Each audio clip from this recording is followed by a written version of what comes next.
We are once again in the grips of, in the throes of, if you will, in the midst of a, this year's spooky season. October, Spooktober, means that all over the country, different like fright mares and haunted attractions are opening, and corn mazes and pumpkin patches and all this stuff. And Hobby Lobby is now overcome with pumpkins and straw stacks and whatever. And so it reignites the ongoing continuous debate among Christians what to do with this season. And of course, there's the two polar sides, and then there's the middle group, the moderates that tend to get sniped at from both ends. So, what do we do? And this is my advice to everyone. Starting off, as far as the aesthetic, if you want to decorate your house with pumpkins and dry sheaves and whatever, just go to town. Like, I don't see any issue with that. I don't know why anyone would have any issues. Some people would say, well, you're indulging pagan practices, but the first thing I would highlight is that nearly every single pagan practice that exists is them ripping off something from someone else and calling it their own. That, um, and so why just let them have stuff, right? Take stuff back, redeem it. And that most of the things as well, like that um, we're in the period in which things are getting darker earlier. Uh, Days are shortening, all of that. And as a result, quite a few people um, in human history have not liked that. They've wanted to push back on that darkness. And in a way to do so was to carve out a pumpkin or some sort of gourd and put a light source like a candle in it, and then that would light their porch, so that if they were getting up early before dawn or they were out past sunset, they would be able to find their ways to and from home, to and from the town squares and marketplace. That's all it was, and that's really the only significance that really matters for it. Um, Anything beyond that is excisable. Then uh, questions as far as like what to decorate your house with. Images of death, images of corruption, images of decay are troublesome. It's very used, maybe God give you wisdom, essentially, to quote Mike Winger, um, that the skull has not always been considered a corrupt object. In fact, Justin Martyr and St. John of the Cross used to drink out of hollowed out human skulls as a means of reminding them of mortification, of the coming death, so that they would keep death before themselves. Jonathan Edwards, one of his resolution is to keep himself mindful of his own demise at all times. This has not always been a bad thing. Um, the place or the times really when it started to turn into something that was viewed negatively is during the plague, during the ages in which the Black Death and the Spanish flu and some of these other diseases came along. And as a result, large number of people were dying on a regular basis. And then, of course, you have World War One and Two, Vietnam, in which you have like mass deaths that have stained people's perception of life and death and the images thereof. But the skull, the skeleton have not always been viewed negatively, is what I'm saying. They haven't always been icons of demonism or something like that, the way people consider them to be now. Um, Witches, the occult, I'd say probably stay away from those things. Even the cartoonish depictions of them are probably not a good thing to, because quite frankly, most things start off with a simple version, something that seems like you think that most people deny the existence of Satan because they think of him as red suit, forked tongue, a pointed tail, pitchfork, right? Because they think that's not real, that none of it is real, and as a like baby in a bathwater kind of situation. And so having those trivialized depictions of what is clearly wrong and despised by Scripture, probably unwise. Same goes for media decisions.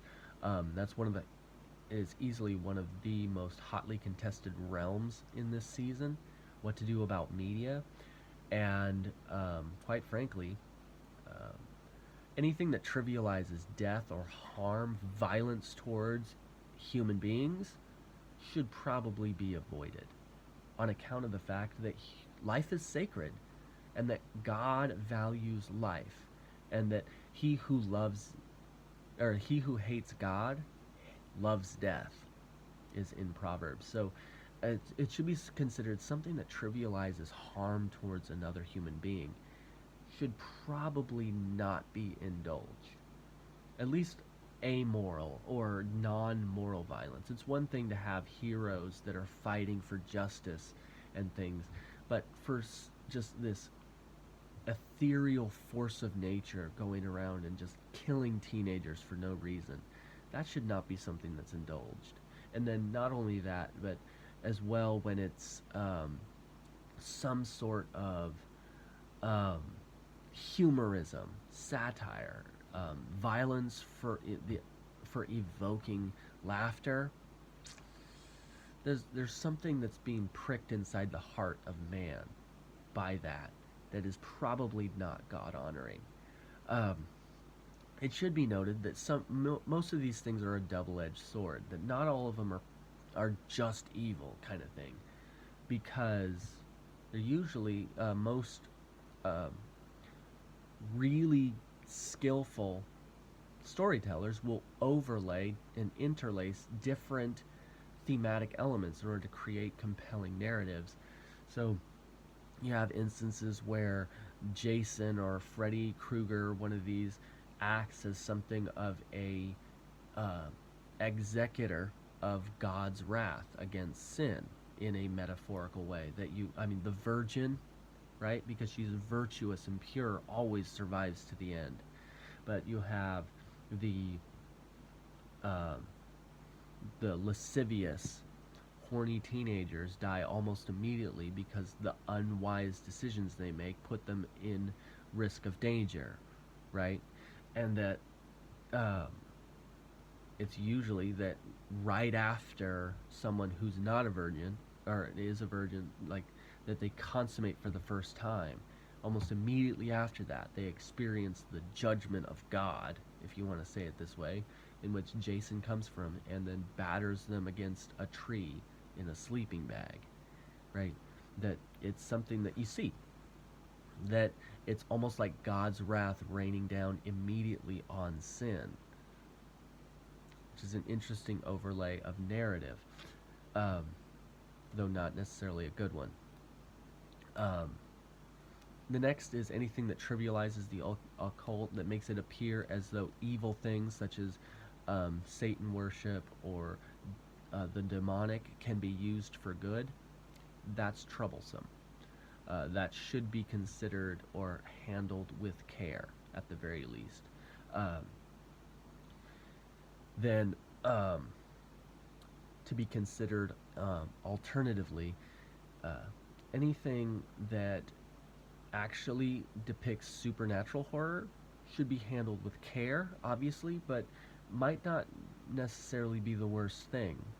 There's a friar, a Catholic exorcist named Gabriel Amon, that he writes that a lot of these supernatural horror films, such as, let's say, The Exorcist or something, um, while obviously cartoonish in their depiction of exorcism and demonism, that they actually, in some ways, serve the values of the church, and that they depict demons as being real, that they in fact are evil, that they do in fact have power, and that they are desiring the destruction of mankind.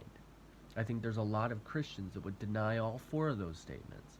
That they would say that demons aren't really real, or that they would say that demons aren't really evil, or they would say that demons aren't really powerful, or that they all, like any of those things. Like it's a very graphic depiction at the very least, but at the very least, what they're showing is that demons are real and that demons are powerful, and that image in the mind of a Christian is not a bad one to have. Now, they often have to diminish the potency of God's power on the alternative in order to create narrative tension for a movie to work. I mean, effectively, but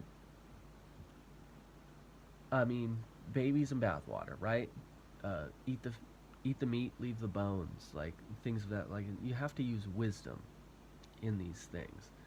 Um, the next thing worth considering in all of this is um, trick or treating, right? Trick or treating, and as far as I'm concerned, I think that it's probably not wise. I've always held that. I don't.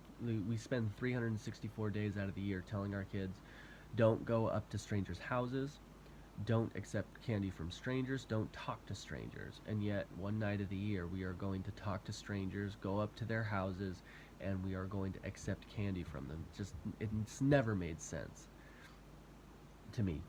And so, but on the alternative, if you want to make your home or your church campus into a neighborhood safe space for people to be able to come and to enjoy your neighbors and enjoy the neighbors' kids, that's fine. I don't think there's any issue with that whatsoever. What we did last year is that we made s'mores. I wheeled my little Weber kettle grill out into the front, and we simply um, made marshmallows and s'mores. And because it takes a little longer for that process to undertake, it meant that they were on our doorstep for much longer than usual. And we got to hear their names and to talk to them and what grade are you in, what school are you going to, finding out things about these kids and their parents. And it was a very wholesome, warming experience. Plus the fact that it was a freezing cold night, so having a little bucket of fire for people to come and get warm at for a few minutes was incredibly value-added experience for most people. So, it was good. It was a really great experience, and I would highly recommend anyone to do something similar on their own porch because it is incredibly value added. Um, but the biggest thing that I want to impress on everyone is that God has not given us a spirit of fear, but of love and of a sound mind.